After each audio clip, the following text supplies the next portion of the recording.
Bonne pratique et transparence associative a pour objectif d'aider les associations à améliorer leurs pratiques en matière de gouvernance, de transparence et de gestion par la publication de guides, de recueils et surtout en leur proposant des évaluations externes de leurs pratiques de gouvernance et de gestion à partir d'une méthodologie qu'a élaborée la chaire entrepreneuriat social, à savoir un guide de bonne pratique que je vais vous montrer tout de suite.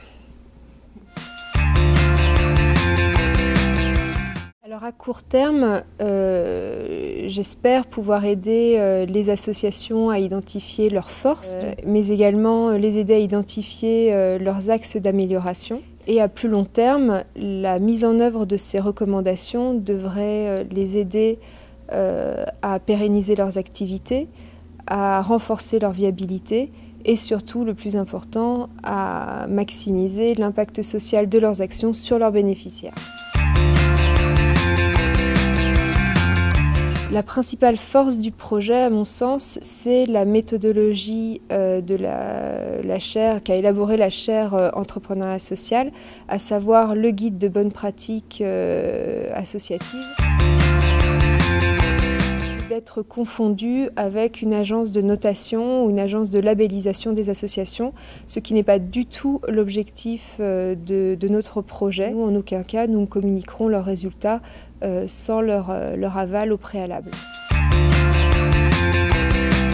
Je suis moi-même une ancienne diplômée de l'ESSEC.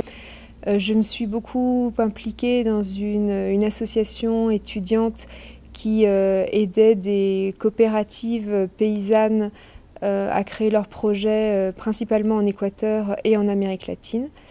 Après un passage dans le conseil auprès du secteur public, j'ai souhaité orienter ma carrière vers l'entrepreneuriat social et la chaire entrepreneuriat social m'a offert cette opportunité. Pourquoi m'être lancée dans ce projet? Tout d'abord, j'ai trouvé ce projet particulièrement intéressant, particulièrement innovant dans sa démarche et dans sa méthodologie. Et ce qui m'a plu également, c'est d'avoir à concilier à la fois le projet social avec la viabilité économique. J'ai bien sûr connu pas mal de moments de découragement et de solitude.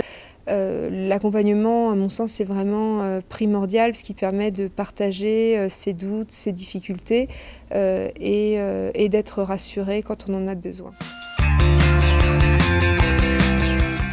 La qualité de tous les entrepreneurs sociaux que je connais, c'est un très très grand enthousiasme. Ce qui a été le plus facile et le plus difficile à la fois dans mon projet, c'est la vente, puisque en fait, dans mon parcours, je n'avais jamais eu d'expérience commerciale. Donc j'ai été extrêmement heureuse quand j'ai pu vendre ma première mission, puis ma deuxième, puis ma troisième mission. Mais ça constitue malgré tout la principale difficulté de mon projet.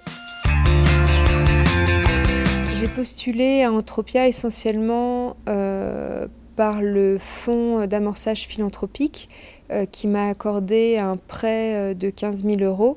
La confiance d'Entropia vis-à-vis du projet a été un formidable levier vers d'autres investissements et d'autres sources de financement.